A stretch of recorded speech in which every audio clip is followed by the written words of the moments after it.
Hello guys, napakaganda rito ang pangnegosyo at napakasarap nitong ating turon, pero ang laman po, ubi cheese flavored mga idol. Ayan, kita naman. Pwedeng pangnegosyo, pwedeng pangtinda, lalong-lalo na ngayong pasukan. Sa mga estudyante, sa mga kabataan, medyo malakas to. So ayan, meron tayong isang buti na galing ng Baguio. Doon ko po ito nabili sa Good Shepherd sa may Baguio po. Ayan, pag nakabili po tayo ron, ito po ay malaking tulong para pagpapaaral sa mga kabataang taga Cordillera. Ayan, ito po ay doon sa simbahan ng mga madre. Ayan.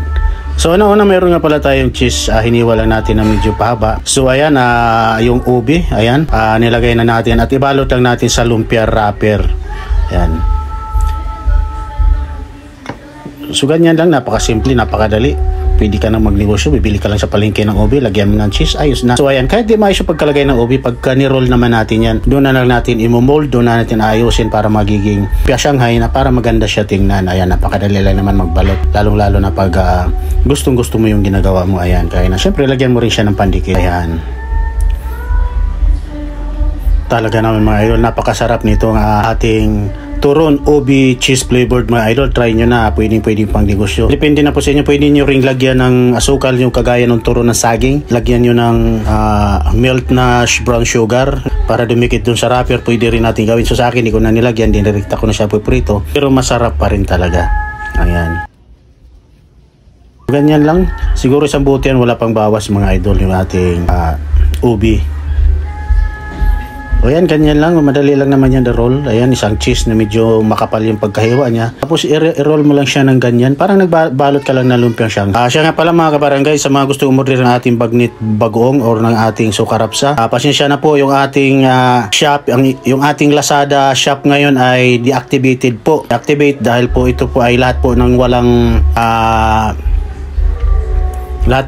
hindi pa po tayo nakapag-comply ng ating BIR. So kailangan natin ng BIR, kailangan natin kumuha ng BIR bago nila i-activate yung ating shop doon sa Lazada. So kung gusto niyo umorder, doon na lang po muna tayo sa Shopee kasi medyo hindi pa sila nag-deactivate ng mga account. Pwede pang umorder sa Shopee, pero sa Lazada dahil medyo mahigpit. Kung wala kang BIR, so hindi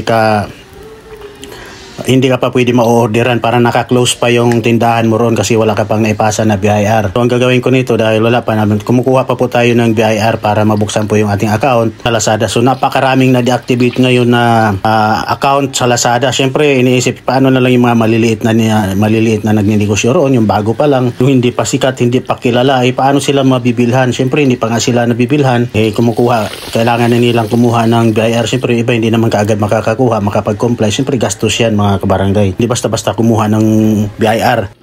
So, yung iba nga dyan, nagpapalakad pa. Pero pag nagpapalakad ka, nasa mga 4,000 hanggang 5,000 yung isisingilin sa'yo. Pag ikaw naman yung maglalakad ng BIR, siyempre, pahirapan ka ng BIR dahil pila, napakaraming kumukuha. Ganun ang Pilipinas, ganun ang gobyerno ng Pilipinas. So, kailangan mo magtiyaga, kumuha ng BIR para magkaroon ka ng business permit nang maipasa mo, may submit mo doon sa Lazada. Ayan mga kabarangay. So, yung kumuha ng